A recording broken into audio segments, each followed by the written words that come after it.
Another pre-season game done. This time a draw against Brondby, but there was some positive performances from certain players that I want to pick out today. And also, what is going on with Matheus Franca? Because lately we've been hearing that a deal is inching closer, but is it really?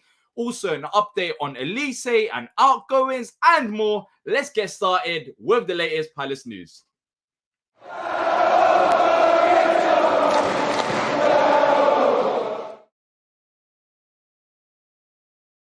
What's going on, people? Welcome to Palace News. Yesterday, it was my fault. We were slacking. We couldn't talk about Matheus Franca, but we're going to talk about that today alongside AJ. My bro, how you doing? Yeah, I'm good, bro, man. I'm all right, man. Just finished watching the game. Had a bit of food with the family. I'm nice, man. Yeah, look, today we got a few things to talk about. Of course, the Franca one is, in terms of transfers, that's the biggest one because it seemed like something could be progressing there. But before we get into transfers, I want to talk about today's game. Some people say it's pre-season. Some people say it doesn't matter. Others say it does. No matter what side you're on, it's still worth talking about some of the performances. At the end of the day, I think how I see pre-season is maybe the results don't matter as much, but you see a few trends that you might pick up on and that might carry into the season. For example, performances. Performances are still important for certain players, and I still will stand by that. And today was another opportunity for some of these players to show themselves. But before we do get started about some individual performances, AJ, 2 games now, 1 loss, 1 draw in terms of the result. But today's game, there were some positives, weren't there? Especially from individuals. For sure. It was better. That's the most important thing. And I think one of the important things you have to see with preseason and preseason games is a level of cohesion and a level of progression. And I think we saw that today. A lot of players stood out for me today. I like Gyro. I actually thought Gyro had a good game. I thought he was very, very solid. He had a couple silly bits, but actually overall, I feel like he played amazing. Ahamada, 2 games in a row, I'm looking at it and I'm thinking we got to include him in the squad more next season. He's looking like he's the truth. He looked like he's out here. I actually wanted to mention Raksaki as well. I thought he was brilliant today as well. He was a constant threat to them. I mean, at one point they had to keep taking him and Ahamada out because they just couldn't handle him, to be honest. It's a level of progression. I mean, a 1-0 loss to essentially a non-league side to going to a team, playing a team that plays consistently in Europe, and we got to draw out of it in a preseason game that, yes, it doesn't matter, but you do want to see levels of progression and you want to start seeing intricate bits work. And I felt like we definitely saw a bit of that today. I was happy with it. Yeah, my highlight was towards the end of the game, Joe Ward taking corner. I think that was like one of the best. I mean, I never thought I'll see that. And that's what you have in pre-season. You have these moments that you never will see in a season, or hopefully not. Happening in pre-season. that was funny. As well as the wind. I mean, the wind, it was like Palace versus Bromby versus the wind. Like, it was like a freeway game in that aspect. But look, I want to talk about Ahamada. I think that's the one player for me that has kind of like stood out in both games. Even in the last game that we lost, he was playing out wide in this game. At times, a bit more central as well. Some people have already said it. He feels like a new signing. Well, technically, he is a new signing. He hasn't played that much. And we only signed him in January. But in terms of his levels of impact, I'm not even looking at, I'm not going to go too much into it.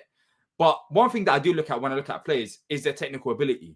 And I've really liked his solid fundamentals of the game, considering his age as well. And going into next season, he could play a role. And I'm saying this after 2 preseason games. Some people may say I'm over-exaggerating, but I'm saying he could 100% play a role. I'm not saying maybe as a starter because that midfield is stacked. But coming off the bench, in terms of like a 6-man, let's say, a player that you bring on to change the game or so, Ahamada looks like he could be that player. I'm not saying because of, about goals and assists. I'm just talking about his actual ability on the ball. He really impressed me, AJ, in his past 2 games. And that's the one player that's pretty much stood out for me the most, I would say. I agree. I think the thing was with the last, we did see small snippets of what he could do when he came on for those cameo appearances since January, to be fair. I mean, I didn't realize how technical he actually was and how calm and comfortable he is on the ball. Yeah, he's got skill, he's got pace. He's not afraid to go at goal. He's not afraid to create them assists. He's not afraid of any sort of player on that pitch either. He's not scared to sort of get taken out either. He just gets up, gets on with the game, brushes himself off, and just keeps it moving. There are signs there that everything about him I like. Obviously, he was a sign of the previous regime, but I mean, if Roy's smart and Roy's clever, he'll definitely give him a few games to showcase what he can do, and I definitely want to see more of him. I'm just hoping that he can continue that momentum going into the rest of the preseason and then give the manager a selection headache come the game against Sheffield. Yeah, but that's the thing. I don't see him as a starter. I do think our starting midfield should be settled in terms of Decore, Eze, and Lerma. I think that's our most balanced three. But as the season goes on, I don't know whose place he takes. That would be very interesting because we haven't still seen Lerma. Maybe Roy has seen Hamada for a bit because he's been at the club ever since April, and Hamada will still at the club then. Maybe that could play a part to it. But I'll be very surprised if Hamada takes Lerma's spot. But that's the midfield three for me. But Tim asked a very good question. We know Jeffrey Schlupp. Well, not at times. At times he's always a starter. But could Hamada be that impact sub? Such as we see with Jeffrey Schlupp at times. So how comes you're saying no? No, in the sense of they are very two different players. The easiest way I can put Jeffrey Schlupp is he's more of I don't even know if that's the right term. I can come to the right term, but he's a little bit more explosive. He's a little bit more physical. He's built more. You can just tell by the way they're built. They're two different things altogether. Whereas with Hamada, he's a little bit more skillful on the ball and a little bit more finesse on the ball. I'm not saying that. The pace, though, bro. I think in terms of technical ability, well, so far, it's a very small sample size, but Hamada looks very good on the ball. He looks very good on the ball. The one thing about Jeffrey Schlupp is he's very fast on the ball. He's probably faster than Hamada. But as an impact sub, if you're trying to change a game, and let's say a team has like a low block, then I think Hamada would probably be the better suited player to Jeffrey Schlupp. So do you think it depends on the scenario of the game as it impacts up? Is it as such as, we're winning the game, let's say Hamada has to come on, so we hold the lead, or is it depends on the scenario. So what scenario are we talking about? So in terms of Jeffrey Schlupp, where do you think he fits better in terms of as an impact sub? Ironically, I think if you're chasing the game, you take Schlupp over Hamada. Whereas if you want to take control of the game, i.e. you're a goal or two up, you want to bring Amada back on, because Hamada looks like he can dribble that ball into the corner and he can create space and he can create chances. Whereas Schlupp's game is a lot more physical to it and a little bit more impactful in terms of. So I don't want to associate Schlupp with the word explosive, but maybe a little slight bang, in comparison. So. Yes, I can see where Tim's coming from in terms of the word impact sub, but for me, they are technically two different players. That's where my heart's at with that.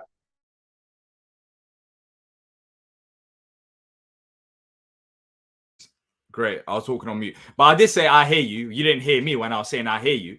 But literally, I do think if I had to pick, though, I'd probably, we'll see. We'll see as the preseason goes on. But I'll probably pick Hamada because of technical ability more than ever so before. Mitch says, after Hughes messed up a corner from that side, I don't blame Roy for letting ball take a turn. I'm not too sure what Mitch is. I think he's talking about something that happened in the game. POC is saying Eze will play out wide. Hamada, Decore, and Lerma should start in midfield. That could be interesting, but that all depends on if Wilf leaves, goes, or stays, and our replacement. Because there's 3 transfers that we're going to be talking about as well, where we might sign an attacker. So that could make things a bit interesting and spicy. Law says Schlupp has more audacity, in my opinion. But maybe that's down to confidence level. Maybe Hamada just needs that one game where he shows us who he really is.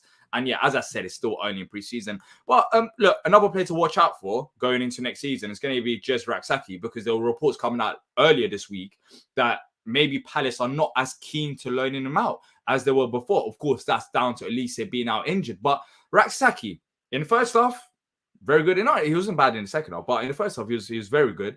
And he scored a goal as well. And, in terms of his dribbling ability, I think that's the most, important element to it rather than his goal. I think when he cuts inside, that's when he gets a bit more exciting. That's when we see the flair of Raksaki. But, Raksaki, this game, what did he make of it? Is he showing you glimpses, or has he showing you a bit more giving you a bit more confidence in terms of that he can take that Elise spot for like a month or two if he's out injured? And, if that's the case of Jordan I not playing down the right-hand side, do you think Raksaki could be that guy?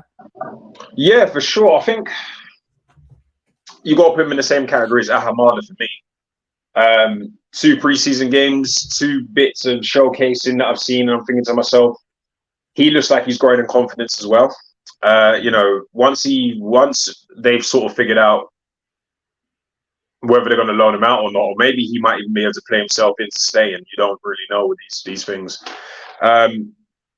Obviously, the will factor, it can't be ignored, and that's going to play a massive part as to who plays where and who gets to stay and who is going to start. Because the beautiful thing about preseason is you do see a lot of potential up-and-coming players, but the reality of the situation is the star players or the more established players will naturally phase those players out as the more serious games kick in. Yeah, I've liked Raksaki. I thought he was brilliant today. He was all right against Barnet, but I didn't really see enough to kind of get me excited. But today he was a problem for them. And his creativity, manages to get himself a goal as well. And he seems like he's really liked in the squad as well. And he seems like they've always got him there or thereabouts from last season. So he's got to be close. He's got to be close. I think it will all depend on what happens in terms of our wingers in the summer. But I actually now would not object to it. If he can continue that kind of momentum and grow in confidence, then I wouldn't object to him getting into the team. Definitely not.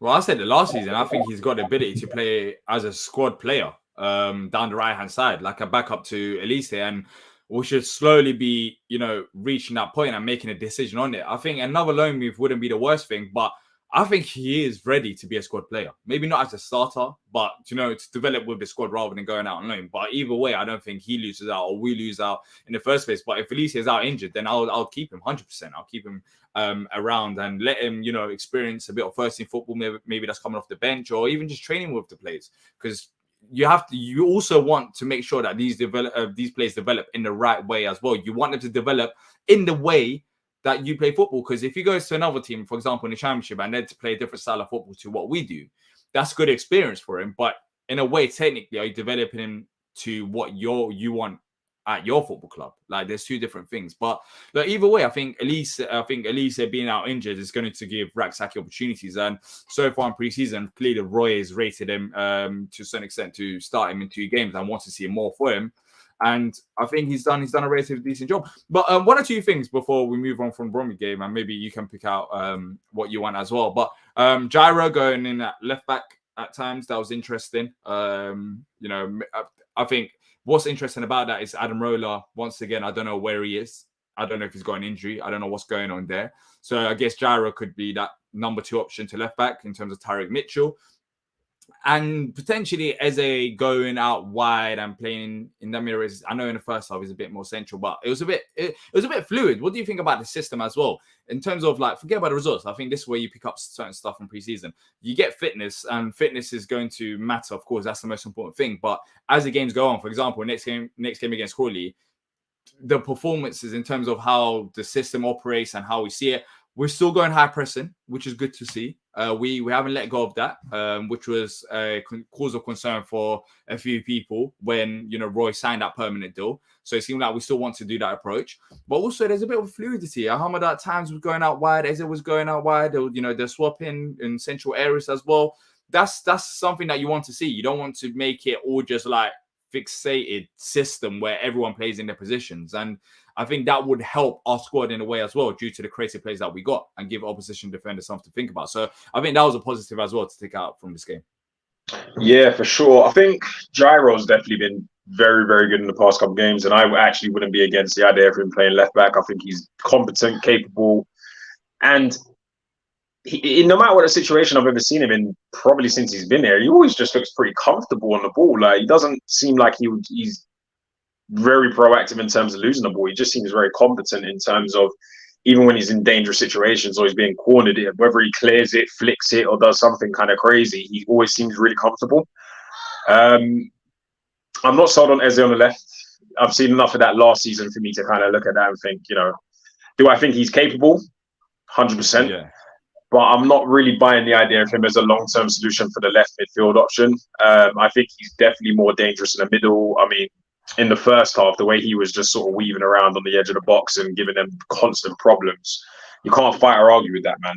Like, he was definitely causing a madness in terms of that sort of central attacking midfield spot. Yes, I know it's on the left-hand side, and the beauty of it is, if it is a thing where we bring Ahamada into the team, maybe against weaker opposition rather than the big boy teams, then they could potentially swap between the two, because there was a couple of occasions between him, Ahamada and Raksaki, where they were kind of switching up a little bit and they were kind of just looking constantly dangerous. And from a defensive perspective, your head's going to be all over the place, because that is a lot of speed and a lot of skill for you to kind of keep track of without picking up a booking. So, yeah, there were a few players that were kind of moving in and out of positions. For some players it worked, for some players it didn't. But then that's the whole point of the preseason, man. You know what I mean? You got to iron out these problems and figure out how it's going to work. Where's the sort of complicated bits of the puzzle going to kick in? Yeah, man. I do think you have to experiment, and I don't anticipate us slapping all these teams 5-6-0 between these preseason games anyway. If it means Roy's actually going to use these young players and he's going to actually experiment, which Roy's not particularly renowned for, then hey, I'm all for it, man. I'm seeing a lot more kids in terms of the young players coming through. I'm seeing more Ozo. I'm seeing more Mahada. I'm seeing more Raksaki. Then, we saw a bit of Gordon today as well. That's not normally Roy's MO. So if the way that the coaching structure is working means he's going to use a lot more of these young players that we think, or at least in our opinion, think that they're ready, let's go. I don't think that's the case. I think if you're talking about young players such as Raksaki and maybe Ozo, then yeah, I don't think I would look into Gordon getting game time or something. I think that's just more fitness. I think it was interesting that he brought Ozo off the bench once again. So Ozo's featured in 2 games right now. Yeah, but can we do worse in terms of a striker right now? What, in terms of Gordon? Yeah. I don't. We can potentially play there because the strikers that we got there are absolutely useless. And I think everyone knows that. But then again, is Gordon the answer? No. We need to recruit. Then that's why we're going to talk about transfers. And in just a second, we're going to talk about some of the recruitment. But yeah, I don't think Gordon is the answer. I think realistically, out of this preseason, I'm looking at O'Brien. He came off the bench as well as a defensive option. But realistically, I'm looking at Raksaki and maybe Ozo as well. Because that answers a few question marks about depth in midfield as well. And I think if Ozo and Ahamada play like they do, then we got solid 5 option midfield in terms of rotation that we could potentially do. But still early days. We still got Crawley to play. And that's why we're not opening up the lines today, because we're doing a hybrid live Palace news. So we're talking about the match, but it's not just about the match. It's only preseason, the second game of preseason. But there was some positives today. And hopefully some of these players that we talked about bring it on to the next game. But look, let's talk about transfers, people, because this way it gets interesting. Of course, we still have only made 1 signing, Lerma. Apart from that, no one else. And we need to improve. We need to improve the squad. But before we actually talk about some of the rumours, AJ, I'm angry, man. Not angry, but I'm disappointed. I said at the start of the week, I'm not gonna flip flop and say that I'm gonna change my mind. That Zaha situation, it had to be solved this week. It had to be solved this week. No, but you're laughing, but it had to be solved this week. And the fact that we're here, 15th of July, we're gonna go tomorrow is gonna be the 16th, Sunday, 17th. It had to be solved. And it's impacting us, though. It's impacting our transfers, just like with Declan Rice with West Ham. I know they managed to get complete, and that saga's finally over. But it makes a big difference if we end up paying Zaha £200,000 a week, and whether we got an option down the left-hand side. It's a big thing. What do you think is going to be solved and dusted? Because it had to be this week for me. It had to be, but it hasn't. It hasn't. If I'm not mistaken, was it not written by a few journalists that he was going to make his decision last week anyway? Well, this week, yeah. I'm convinced. I'm convinced, right? Oh, yeah. We're still on Saturday, isn't it? So this week, right? Now, this man has got the football club on strings because, I've wanted him to stay. I still do want him to stay, the heart of hearts and all the rest of it, but he is violating, bro. He is, because he gets to train and do all the facilities and use them to his bidding, right? He's not contracted with the club anymore, right? he's on social media dropping things left, right, and center. Now, whether he means that to be a certain,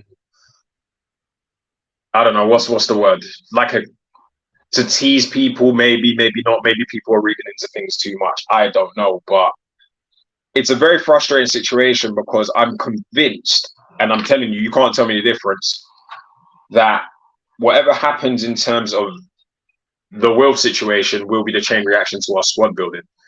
And 100%. And that's why I'm just, it's getting annoying now, bro. It's getting jarring. Like, I don't want to talk about Zaha anymore. The only way I talk about Zaha is if he signed a contract, if he moved on. Like, that's the point I've reached now. We're in the 15th of July. We gave him an offer back in April. And of course, we made all the excuses. We said, honeymoon, there's stuff going on in his personal life. Like, we 100% understand it. But it comes a time, now it's business. Like, we start pre-season. We play 2 games in pre-season, plays on pre-season. Roy's working with them. And Zaha's still using the facilities. So that's not really that much of a worry. But we need to know, for our budget's sake, we are not Manchester City or Arsenal spending 100. We don't have that kind of money. So one player making a decision, forget even about money. If Zaha stays or goes, that makes a big difference because we don't know if we need a left winger. Or, well, we don't know, like, there's options right now, but them options could end up going somewhere else. And other clubs could bid for them, or they could be, tempted to stay. Like, it makes a big impact. We're in the 15th of July. Tomorrow's going to be the 16th. And, like, we're halfway through July, and we're still talking about Zaha contract situation. It had to be solved this week. That's why I'm disappointed. Next week, if it's not solved, then, honestly, a bigger question needs to be asked. Whether, like, someone needs to go and speak to him and be like, what's going on? Because we need to bring in reinforcements. We can't be talking about Zaha longer. We just can't. I love him to bits, and I hope that he stays. But there comes a time where you have to realize this is a business. We have to plan for next season. And, whether we're bringing a player now or later, that can have an impact. Like, we're delaying this. We're delaying this too much. And I think it's out of our hands. But, yeah, look, it's annoying. It's annoying. And the thing is, AJ, how I see it is, he's had his offers. Like, you've had your offers, it's like PSGs, Fenerbahce's, like Al Nassr, like you've had your offers. I think at times new offers have come in. So you've had your final offers. And I guess it's not an easy decision to make, but there comes a time where you just have to make a decision. It's not going to be easy. Do you get it? Like, you could always sign a new contract at Palace and think, oh, I should have signed with Fenerbahce. They're doing well in Europe. Like, you can always have doubts. That could potentially happen when he signs a contract. Even if he moves to Fenerbahce and he wants to stay at, then afterwards he regrets it. But you just have to make a decision now. Like, honestly, come on, Will. Like, we just have to make a decision to help both of us, for you and for us. For us, it's impacting much more.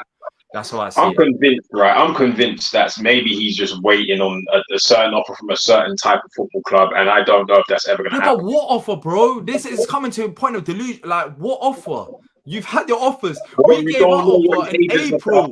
Remember, I'm reading that his brother's one of his agents, and his brother's all trying to sell him these dreams. And bro, yeah, I've heard about that as well. But I don't know how true that is. I don't know how true that is. I've heard about that as well. About someone's brothers wanting to go Saudi or some.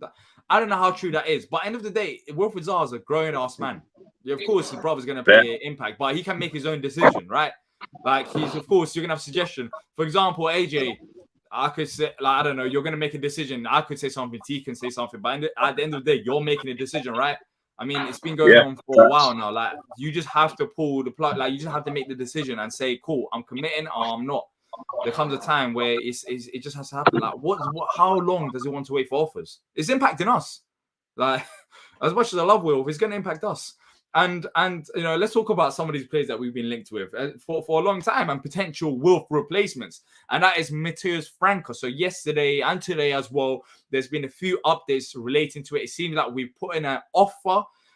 So according to reports, we'll put in a 50 million euro offer, so 100%. Then there's installments as well, such as some of these installments are funny.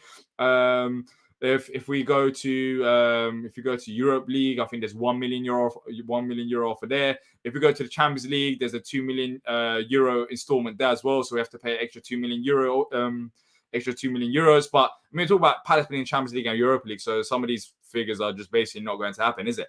And then, but basically, we're 50 million euros. On top of that, probably adds up to what, let's say 18 to 20 million pound with installments. But apparently that's not enough, people. So reports coming out today that Flamingo refuses yet another offer from Crystal Palace for Matheus Franca, but the English team has already warned that it will increase the proposal. So this is like the start offer, but it seems like we're going for Franca. And Franca is one of those players that's been on Dougie's list. Dougie has traveled to Brazil to watch Franca play, and he's been rumored with us, just like Sacha Bowie was, for ages. Clearly, there's a link there, and we want him. But how would you feel about this in terms of, whether Wilf stays or goes? Do you think that plays a big impact to it, or do you think we should get Franca? Because I made a suggestion. I think Franca could solve a striker problem. Now, he doesn't have one single position, Franca. He's played like a shadow striker, so you can say as like a number 10. He's played in midfield as well, played out wide, so his role has changed. He doesn't have one certain role. But I think we're getting him because of his actual ability, what he can do on the ball. So I think we're going to put him into a certain role. But if Franca does sign, it doesn't mean that Wilf should be leaving, because I think Wilf could be the solution to our striker problem. I think Wilf could be playing up front, because you don't have to pay a premium for a striker like that, and you can play Franca potentially out wide. So in terms of Franca and Wilf, do you think both of them could be, could end up at Palace, or do you think it's one of the two? If it was my decision, I'd have both. But it seems that we are pressing ahead with this move out of not nowhere as such, but it just seems that the word on the street is he is the Zaha replacement. I don't know, man. I've not seen enough of him, and in terms of the stats he's not played enough football to justify the money. He hasn't. I said this before. But I just can't get around the hype of the kid. I mean, I could be wrong, and he might come here and tear up and take us to Europe. But my logic is telling me, man, this kid ain't it, man. I mean, I know Chelsea's linked with him, so he's obviously got to have some talent, like, of course. I've obviously Googled the kid, I've YouTubed the kid, I've seen stuff. But you show me a kid twisting another kid up on YouTube. I mean, I see that at goals on on a weekly basis. So I don't know, man. I'm not really sold on the hype yet. No. Okay, you're saying that, but for example, Endrick, 16 years old, Real Madrid signed him. There is like scouts there, networks there that do relay the message on. This could be that Botafogo links, such as they could relay this message on to like John Textor about this player from another club and how good he is.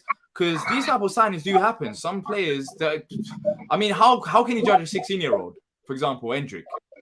Do you get it? Like, it doesn't. Yes, he doesn't have to play every single game. He doesn't have to play every single game. Yeah, but those are very different contrasting talents. Those are two very contrasting talents, because anybody that has at least got a primary understanding of football knows what's going on with Endrick. He's not a bum, let's be honest. However, there are other factors too why I'm a little bit cautious about it, because we're not a club that can afford to invest in Brazilian talents that nobody's heard of. I'm sorry, we just ain't. Chelsea can afford to do that, and I'm surprised they think with Chelsea. But Chelsea can afford to do that. The other factor is, apparently 10 minutes ago we never had any money, but all of a sudden we got 20 million, 25 million euros to invest in a player that we may or may not need in the team. But then when the areas of the positions that we want and we need, we don't have the money for it. So somebody needs to tell me what's going on here, because I don't get it. It don't make no sense.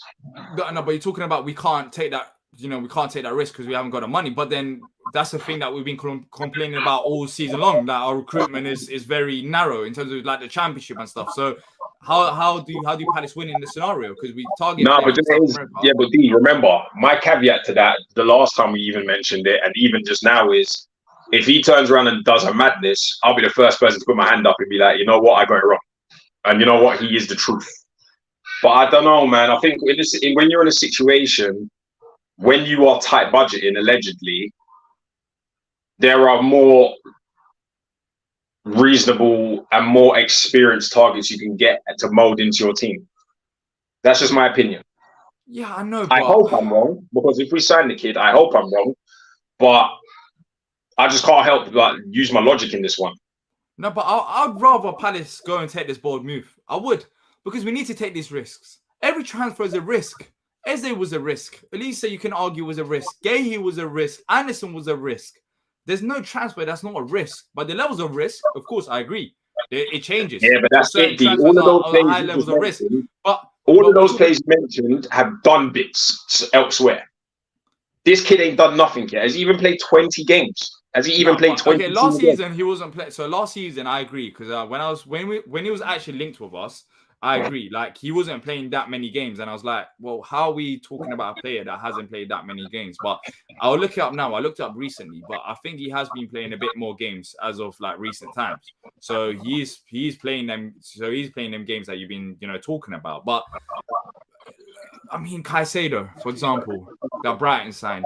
How many people knew about Caicedo?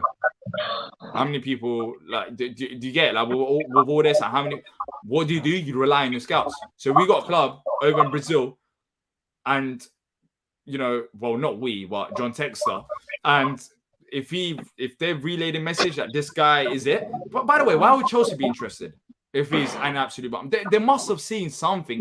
Chelsea like interested in everybody. They're interested in everybody. They can't even fit half the money in their signing. Yeah, bro. Come on. They must have seen something. It's not like he hasn't played any games, though. That's my point. He has played games. I'm just a bit worried, isn't it? Like that, we're investing in eyeing up maybe the wrong areas and the wrong kind of players, but I could be wrong. Yeah. And if, I said, if I'm wrong, I'll be the first person to sit on. I'll just come on this podcast. I'll come on the Palace News, and I'll be like, me, AJ, I was wrong. I fucked it. But at the end of the day, man, we have to be cautious with our signings, man. I'm not saying that we need to be cautious as we are now in the market and not buy any goddamn body and rely on free transfers. But I feel like there's more value in the market, man. I mean, at the end of the day, the money they're asking for Franca, you could buy 40 Iheanachos. We need a striker. But it goes about quality, though. What's Iheanacho ceiling? Level. No, but what's Iheanacho's ceiling? We talk about Iheanacho, but what's Iheanacho's ceiling? We have to find a balance between signing a player that's going to add quality, but also signing a player that's young that we could develop and sell on. That's why we're in the situation right now with Gahey, even with Anderson. We can sell him for higher value. And Elise, Iheanacho, realistically, bro, do you think we can ever sell Iheanacho for higher value than we get him? But with Franca, higher than 8 million. If Iheanacho bangs 20 goals next season, you don't think Saudi's going to come calling, or French teams ain't going to call him, or other Premier League teams won't come calling? But Iheanacho's been in the Premier League long enough. I think everyone knows Iheanacho's game. How was it? Iheanacho 26, 27? Yeah, I remember when Iheanacho scored against Palace whilst at Man City. I think he made his debut against us. That's what I'm saying. Been in the game for a long pedigree, bro. He's got the proven pedigree, and he can get goals, and he's Premier League proven. It's just my rebuttal to it. You know what I'm saying? Yeah. Like I think this is a riskier approach. It's a riskier approach because it's a risk, and I don't know. So how I see the transfers is when we do sign players, how I see them is in terms of course, the value plays a big part due to what we want to do. So we want to end up buying some of these players and selling them on for higher value. So if you sign a player for £25 million, the risk, of course, increases because ideally you want to turn that player at least into like a £40 million player. But then again, I do have the faith in Dougie's recruitment so far. He has done relatively well when he's been given a budget. And if he wants to take this risk, then, I'm all for it because I've been the one. I can't complain. I can't sit here and complain about transfers and say that our transfer scouting has been very narrow in terms of we made some very, very solid recruitment, but it's been mainly like the Championship and France, and you thinking about Vieira connections. We have to broaden up. And now that we want to take that risk and we want to go to South America and sign some of these players, which I think we're signing Franca based on his ability more than anything, then go for it. Like, take that risk. I want us to take that risk. That's how we're going to progress as a club. Brighton have took them risks, and that's why they have got these players there as well. Unfortunately, as good as the Championship is, you're not going to find an Elise in the Championship every single season or Mark Gay every single season. You have to widen your approach in terms of in terms of your recruitment and where you can bring players from. And, when's the last time we brought in a player from South America? We haven't done that. We don't do that. We always take the less risky approach. So I'm all for it. I think it'll be £25 million. Right now, the offer is 50 million euros, 100%, according to reports, and they've rejected it as well as installments. But I think if you offer them, in terms of euros, probably like 5 to 10 euros more, that deal could be done. I think Franca's not too far off. I think Doug is wanted it for ages, as it is. But if you guys are enjoying the show, make sure to hit the like button and subscribe, and let us know your thoughts as well about this risky approach. Would you want to take that risk on Franca, £25 million, or would you rather save that money for a player that we all know a bit better, such as Ian Nacho, for example? I'm not saying we should go get Ian Nacho, or would you rather take them risky approaches? Let us know in the comment section down below. Law says, to be honest, we're being too cautious as it is. Corinne is saying, I'd like Franca and Harrison in the perfect world. Mukhtar saying, our scouting is good. Doucouré Ahamada. So yeah, Doucouré Ahamada, but we're talking about Europe. But we haven't really scouted in other areas of the world, such as South America, where some of these gems do come from.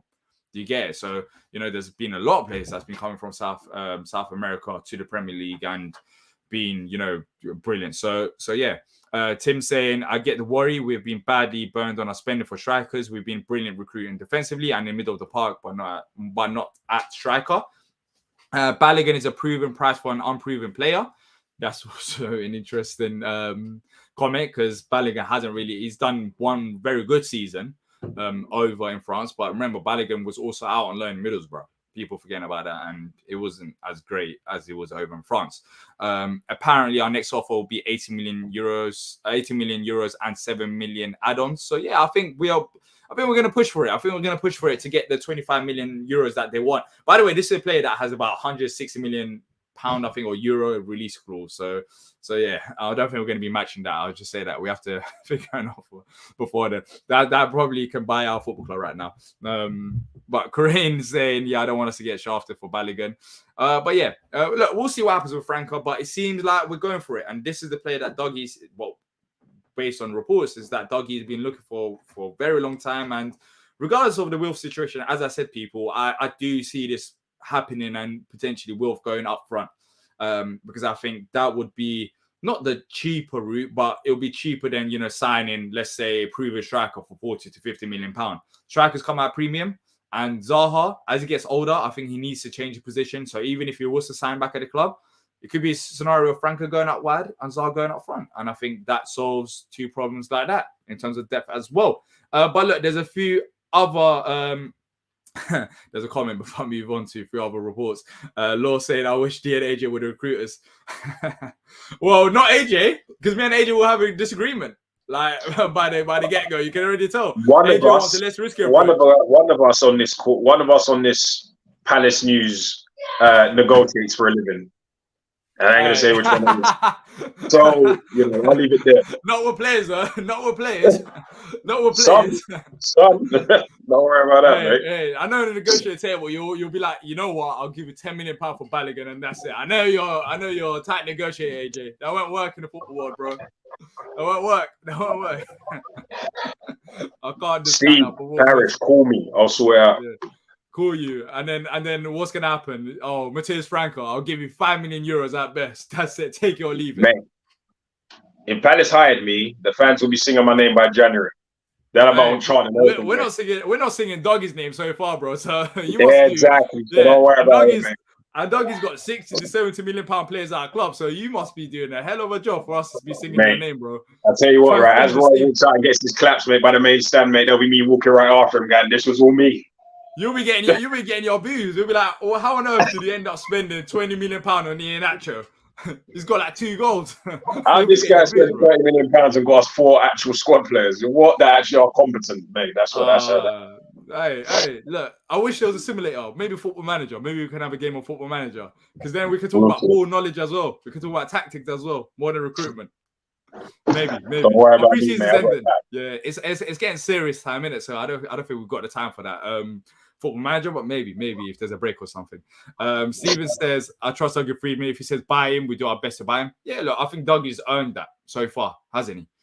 In terms of his recruitment, at least say Gahey, Anderson, a few other players as well, Doucouré. So I think he's earned that. So if he wants to spend that much money on a player, then go ahead, spend it, Dougie. Do what you have to do. Let's move on to a few bit of other news, people.